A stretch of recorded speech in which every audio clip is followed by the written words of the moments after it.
Снимките кои беа јавно објавени имаат два прекини и затоа барам судот да дозволи присуство на јавноста при нивното целосно изведување во судница. Ова го побара премиерот Зоран Заев од судиите во предметот подкуп, во кој тој е обвинет. Тоа смета Заев ќе му помогне да ги врати честа и угледот кои му биле нарушени со делумното објавување на снимките на YouTube.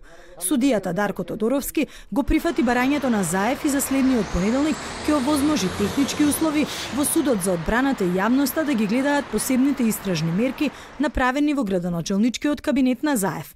Покрај пуштањето на снимките на следното рочиште треба да сведочи и струмичкиот бизнисмен Иван Николов Сачевалиев, кој неколку рочишта наназад воопшто нема дојдено во судот. Да се направи јавно изведување на доказите, односно таа видеоснимка која што влијаеше многу на мојата чест, углед и на приватноста, сепак да биде јавно презентирана од причина што се гледа дека на два пати е пресечена, токму на тие моменти каде што буквално впечатокот е целосно различен од тоа што е во јавност. Јас сум председател на владата на Република Македонија, сум председател на најголемата политичка партија Социјалдемократскиот сојуз.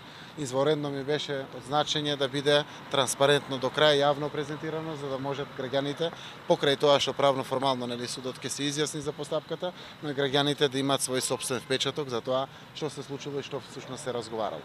Обвинителството не се согласи со барањето на одбраната, бидејќи иако посебните истражни мерки се декласифицирани, имало укажување од МВР дека важат строго само за судска постапка. На минатото рочиште Заев се изјасни за невин и рече дека станува збор за политички монтиран процес од минатата власт, со цел да се спречи објавувањето на бомбите.